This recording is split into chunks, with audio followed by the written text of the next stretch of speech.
everyone. Welcome to another episode of Trip Tick Tock, where we have a trio of guests, a current student, an alum, and a faculty member discuss their different perspectives on a chosen theatery topic for 15 minutes or less. This week's theme is dance pathways. We'll be asking all three guests the same questions in hopes of getting some different answers. We like to see how they got started, how viewpoints evolved as they honed their craft, and get a little insight into how they've gotten to where they are now. So I have here with me Chakra Sokhomsan, originally from Long Beach, California, is a first year with an intended double major in dance and sociology. Back home in California, Chakra was an assistant instructor at Khmer Arts Academy and has been practicing Cambodian ballet for 8 years. This semester, Chakra will be in Freshworks and also in Modern 3 and DTG. We also have Erin Wynne, who graduated from Dickinson in 2018 with a double major in dance and physics. She is currently based in Washington, D.C., where she is earning her master's in arts management from American University. And lastly, but certainly not least, we have Erin Crawley Woods, who has danced for a long time and in a lot of places. She is currently creating an immersive, site-specific durational dance piece with her toddler daughter, inspired by the music of Stevie Wonder. Oh, wow. So let's start with this question. When and how did your journey with dance begin? How did it lead you to Dickinson? We'll start with you, Chakra, and then go to Erin, and then Professor Erin. So I guess my journey with dance began starting with Cambodian classical ballet. I started when I was like about 10, 11, and I did that all throughout middle school, high school. And then when I started high school, I started like regular dance, so like what we know, like contemporary and lyrical within the dance department. And I loved it so much. It was a place where I could throw myself on the stage and call it home, especially as a person who wasn't super extroverted. I found myself like using movement as a place to carry my own voice when I couldn't use words. And I didn't even think about dance as like a major until senior year, when I like really invested myself into like so much dance and living dance as like a vocabulary in my daily life, that when choosing schools, I definitely looked at Dickinson as one, like first an epicenter for English, because I thought I wanted to be an English major. But secondly, like looking at the dance department and seeing how immersive it was, especially like in diversity and culture, but also just a place that really fostered like different cultures and identities. Yeah, I had a similar journey, actually. I grew up dancing ballet for as long as I can remember, honestly. And I spent most of my time at a very like low-key dance studio, which I think helped me foster my love for the form, because ballet can get kind of intense. So it was always fun, and I was always there. And I actually came to Dickinson just wanting to be a science major and thinking I just wanted to pick somewhere that I could take dance classes on the side. And then, of course, I started taking dance classes at Dickinson, and I slowly got roped into being a minor, and then suddenly I was a major. And then, you know, I think that really set me up for a future career in the arts. So I would say the dance department in Dickinson kind of did the work in bringing me fully over to that side of things. Yes, I remember that zealing and roping in of Erin Wynne. Yeah, and you were actually in your first year. You were in. I think that was my first year here too. Mm-hmm. So you were in the first piece that I had made here, and you were like, "Yeah, I like super casual. I just want to dance a little bit." And I was like, "We'll see about that." But yeah, I started, I guess, when I was 3, I just asked my parents, I just said that I wanted to go to ballet. And they were kind of mystified about how I even knew what that was, because like we lived out in the country, we didn't have a TV, like I wasn't really being exposed to much, but somehow I knew ballet was a thing and I wanted to do it. And so it began. And I just never stopped, and I just started doing, you know, whatever kind of dance I could, wherever I could. And then Dickinson, I got to Dickinson because I eventually found myself in grad school, getting an MFA at the University of Maryland, and the stars aligned. And just as I was like completing my degree, a position opened up at Dickinson. So I got the position and this is now my 7th year here.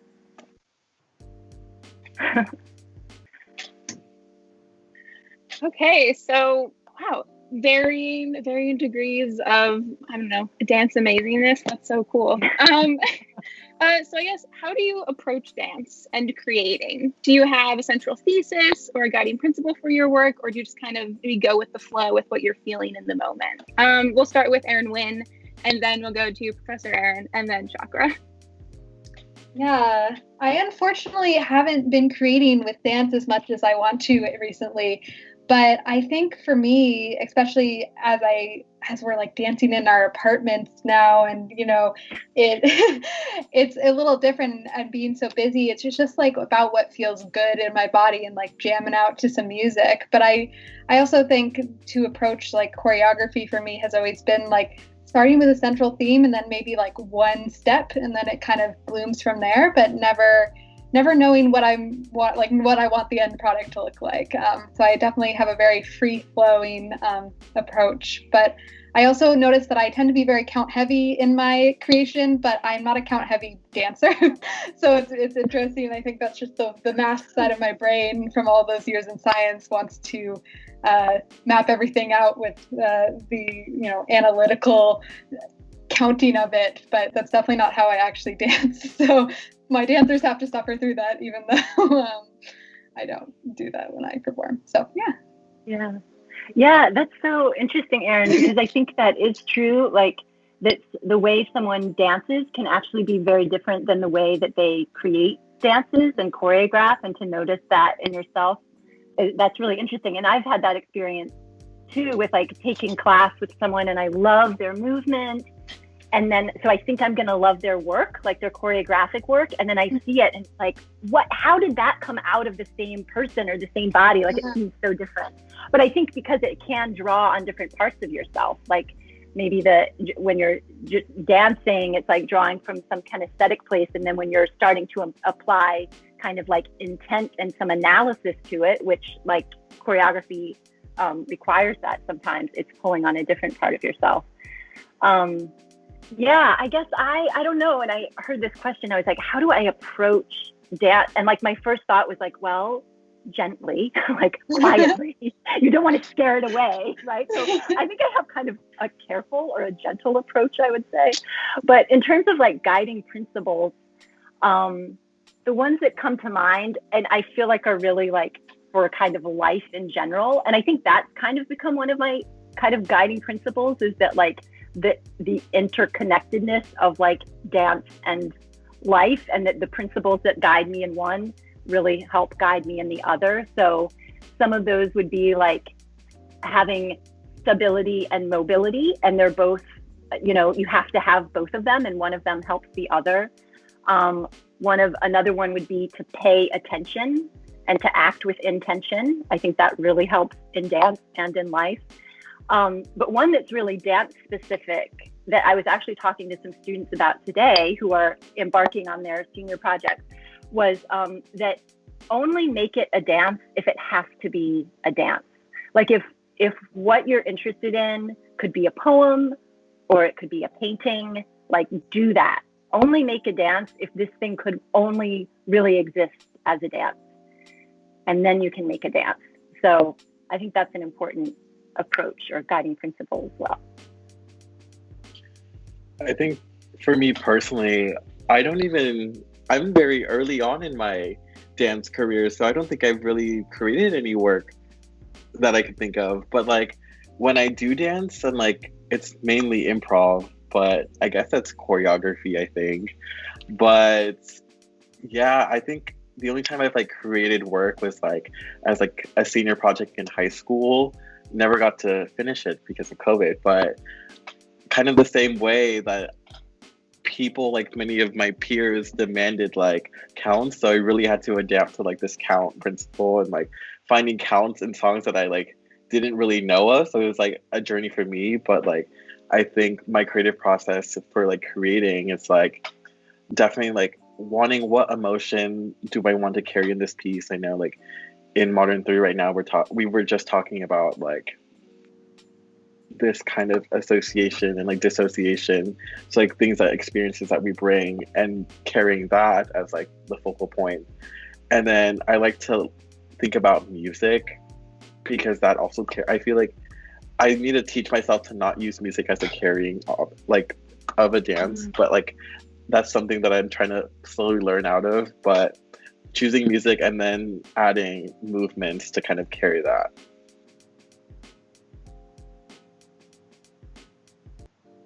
So we've heard where you came from and how you approach creating, but I want to know, where are you hoping it will lead you next? Like, are there things that you haven't done yet in dance that you'd really like to accomplish, maybe in the next few years, or maybe like way in the future? Like, what are you building up to? We'll start with Chakra, and then we'll go to Professor Erin, and then Erin Wynne. I guess where I wanted to lead next, I think being a dance major is something that I've never embarked before. I think I'm just very invested in the process of what it means to be an arts major and what it means to use my body as a medium of expression. And I think not being trained classically or like in studio is definitely challenging, especially since a lot of my peers have ballet class, they have all these like technical training. So coming from this outside perspective of like not having any of these, I'm kind of starting from scratch and like learning from the ground up, I think. And I think I almost always approach dance with this open mind. So I really want to be able to move through spaces, classes, my daily life with like this open perspective of how I want to approach dance. And a lot of that is just learning, because I have so much to learn. I want to learn a lot. I want to take as many classes I want. So eventually I do want to be able to create my own work, like Jaden and all my senior friends who are like participating in Fresh Works. Even like as soon as like sophomore year, probably like if I start taking those classes. I definitely want to look at career options in the future, like way beyond Dickinson. Maybe I can come back and teach at Dickinson. That's probably like a goal. I know I have a lot of background knowledge in Cambodian classical dance, and that's such a main focal point of my culture and like where my love of dance started from. So being able to like share that with others is a big thing I want to do sometime in the future. I don't know, I'm very open, just wanting to immerse myself in the conversation, maybe attend a convention whenever that occurs again. Yeah. Oh, I'm so excited for you, Chakra. And also, I feel like just what you were saying about like, this feeling of like being at the beginning and kind of starting from the ground up and just being very open. I mean, in many ways, I feel like that's really where we all are right now, because the terrain has changed over this past year so drastically that I absolutely have that feeling of like kind of groundlessness, like what you thought you had been building up on and building to, of it just being like completely like swept away, which is like extremely disorienting. And yet if we can approach that with that sense of like, okay, let's start like rebuilding, evolving, revolving, right? Reinventing all of that stuff and kind of building from the ground up again. I mean, I think hearing you talk about that was just kind of comforting and inspiring to me, because I feel like in terms of like, I feel like I've kind of been holding on to dance like by a thread, like over this past year. I mean, being like kind of a new mom, and then also with the pandemic and all of that, I'm kind of like, holding on to it. But something about what you were just saying, it kind of gave me permission to just like let it go in a way of like what I thought it was or I'm supposed to be doing within it, and just to like start building some new ground. So thank you for that. No problem. Yeah, I really agree with that. I mean, when I was thinking about this question, the first thing that comes to mind is like, I just want to take an in-person dance class again. Like that's what I'm looking forward to. And you know, beyond that, you know, I'm hoping that I do think it'll be revitalizing to so many people, and hopefully maybe to like my creative process. And also, I'm just excited to, you know, work in the field and help make who knows what kind of projects happen in the future. But I do agree that like we kind of have to let go with how everything's been building up. You know, I've been dancing in a 6x6 square for the past 10 months, so on carpet, and it's just, you know, so I think Yeah, I think it's just I'm excited for the time when we can start really going for it again, and that it's going to be all new, and it's going to be all new for everybody, and the field is completely shifted, and so it's kind of exciting. I'm impatient to get there, but I'm excited for it.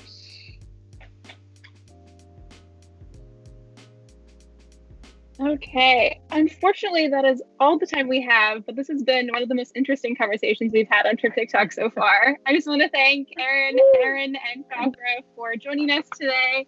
I hope our viewers learned a little something about dance and how anyone can fall into it and maybe feel inspired to try something new. So join us next week. We'll be talking with Professor Todd Ronsky and some more special guests, so stay tuned.